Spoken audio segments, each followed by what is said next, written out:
Okay, my name is Mark Beeson, and I'm Professor of International Politics at the University of Western Australia. It depends, I think. It depends on what your perspective is and what you think is really important in this agreement. And it's important to remember that it's a trade agreement, and even when the United States was part of that agreement, many people were very critical of the content of the agreement. So there's one set of issues about whether it's a good trade agreement or not. But the other bigger question, I think, is what the TPP represented for the United States as a part of their overall foreign policy towards the region.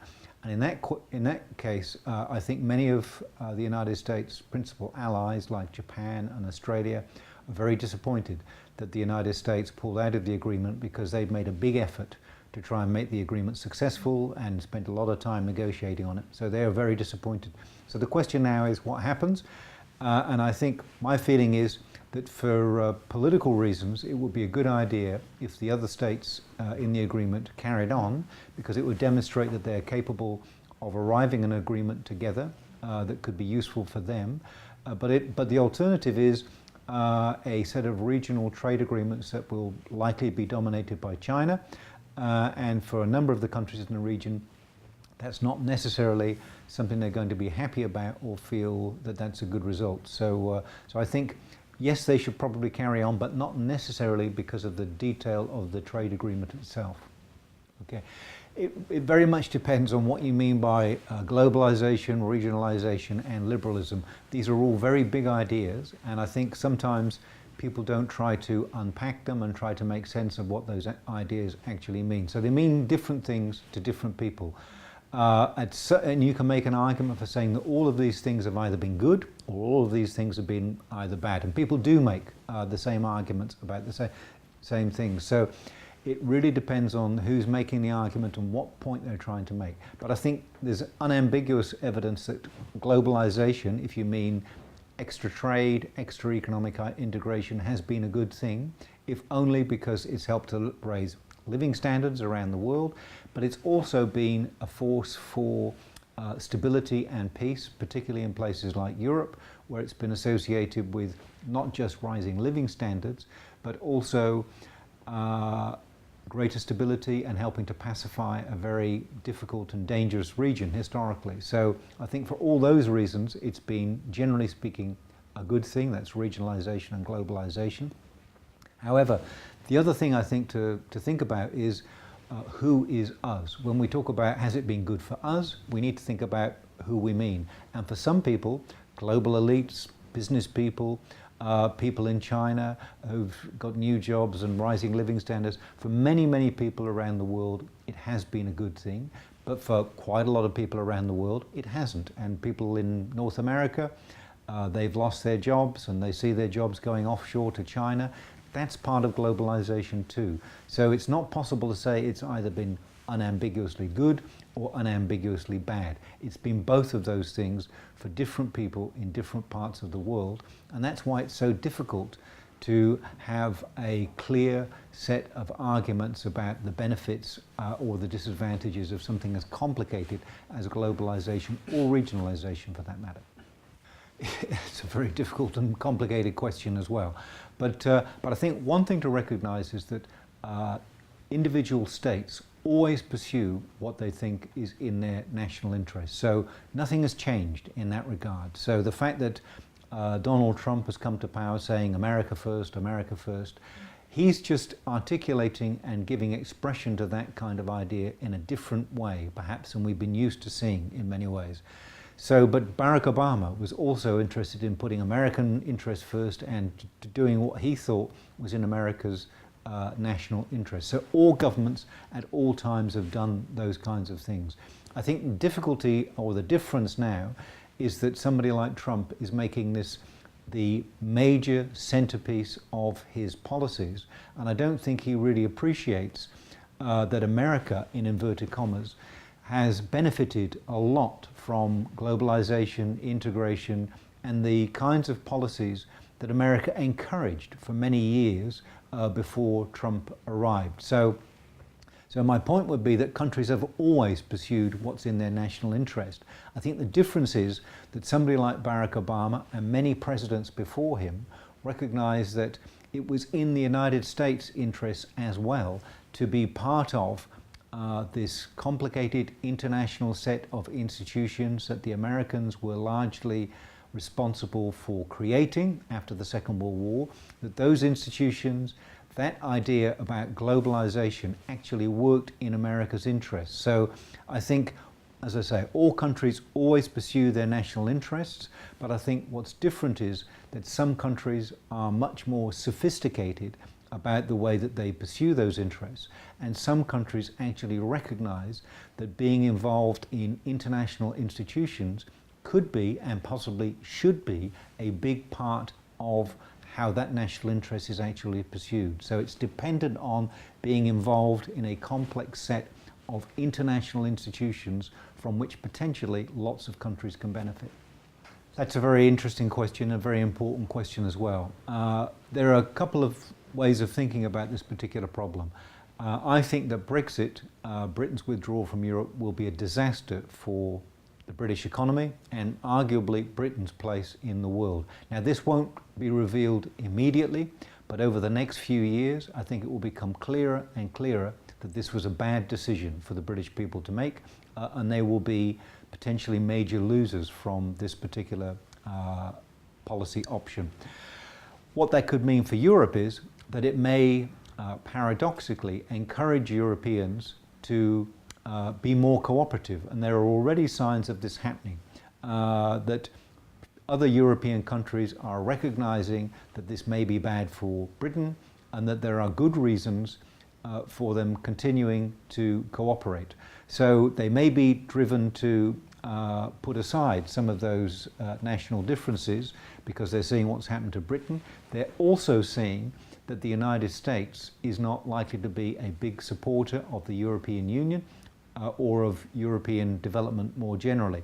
So again, Angela Merkel has already said that Europeans have to be more self-reliant and have to band together to adjust to these very difficult and challenging external circumstances, which being more unified may help them to address. So that could be what will happen, that Europe might actually become stronger. However, if that's going to happen, a couple of other things have to happen in Europe as well. One is they've got to fix the economic problems, particularly around the euro, because if they can't sort that out, that's going to be a continuing difficulty and problem and a source of division within the European countries. The other thing that they've got to do, of course, is to convince the European people, the people of Europe generally, that the European Union is still in their interests, that it's still capable of improving their lives, and it's still capable of acting in ways that are going to make them feel secure and prosperous. And all of those things are uncertain at the moment. And there are questions about the control of Europe's borders.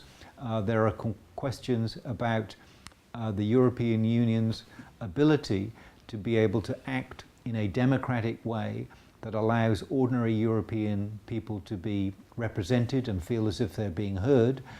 Those questions are still unresolved. So I think the big point to make is that the European Union faces some really, really important challenges, and it's not obvious that it will be able to solve those challenges or questions.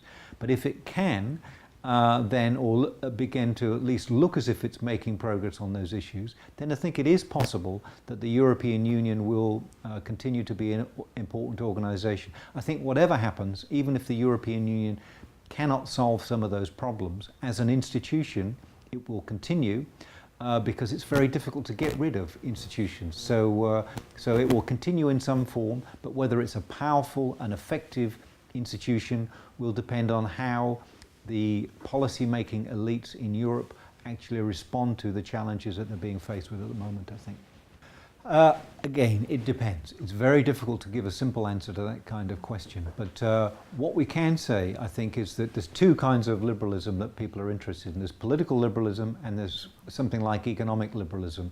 And I think in places like East Asia and Russia, neither of those ideas has ever been strongly supported or been that influential. So there's an initial question about how widespread different forms of liberalism have been in the past, never mind in the future. So, and arguably, it's only been in Western Europe, North America, places like Australia, South Korea too maybe, that those kinds of values, either politically or economically, have been really important and significant in shaping the way that the country actually operates.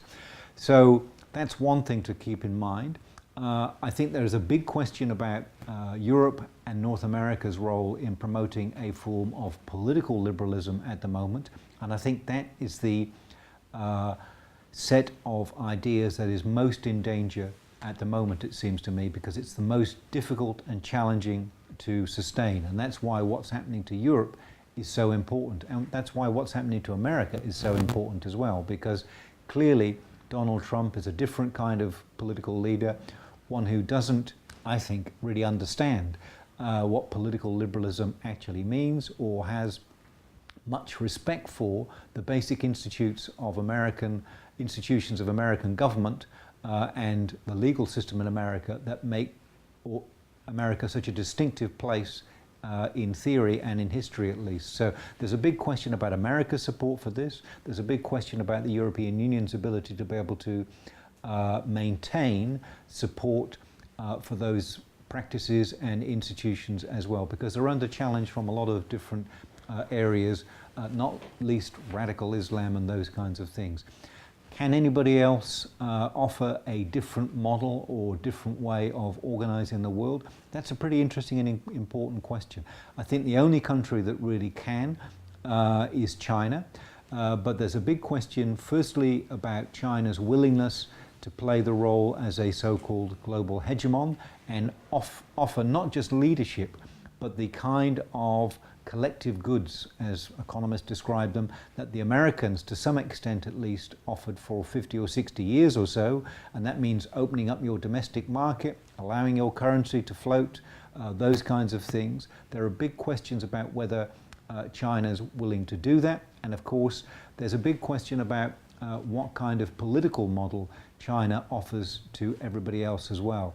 And even if people thought that the so-called Chinese model of development was impressive and attractive, there's a big question about whether other countries in Africa or even in Asia could actually follow that model and reproduce the kinds of policies and successes that China has enjoyed over the last 20 or 30 years or so. So it's not at all obvious that the Chinese model or anybody else's model, certainly not the Russian model, is attractive or transferable. And that was the great strength, I think, of the so-called Washington Consensus and the model that the Americans championed for so long, that other countries could buy into that to some extent and enjoy its benefits without having to do terribly much. And it's not clear that the Chinese model offers a real alternative to that at the moment, I don't think. I think populism is clearly a force that's on the rise in different parts of the world.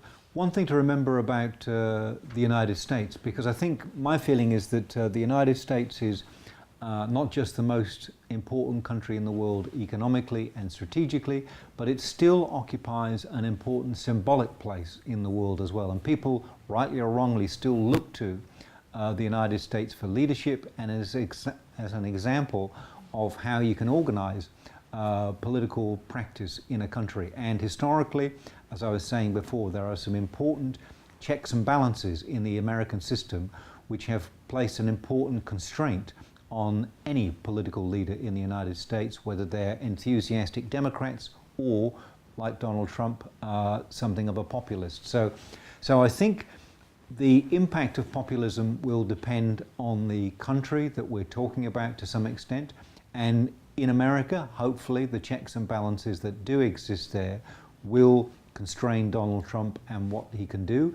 And hopefully, the majority of the American people's ideological commitment to democracy as the best way of organizing political life will continue, and it won't become problematic. Because I think the big test is, can a populist leader change the domestic political institutions of a country so that the country operates in a significantly different way. And that's what Adolf Hitler did in Germany before the Second World War, and that's why he became so dangerous, and why other leaders in other countries, if they change the political system and the kind of institutions that govern it, it becomes very hard to get rid of them. And there are lots and lots of examples of authoritarian leaders who have done just that and become very difficult to dislodge. I'm not as worried about America because I think there are some very smart, educated people who are committed to maintaining a liberal political system in that country.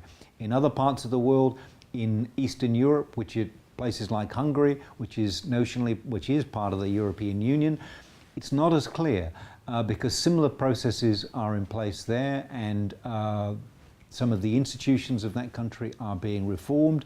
It's not clear that that commitment to democracy will prevail or continue in the way that many people in Europe expected would happen when Hungary and other countries joined the European Union. So again, it depends on which countries they're talking about, what their political traditions look like, how strong the commitment of the general population is to democracy, and how well the population understand what's at stake and what's happening in the countries of which they are citizens. And that's why I think education generally is such an important issue, because if you have a population that is well educated, has some understanding of the political process, and can take an active part in being part of that process, then democracy is much more secure, populism is much less of a threat. And I think, sadly, that's one of the things that's worrying about the United States, because the education system there is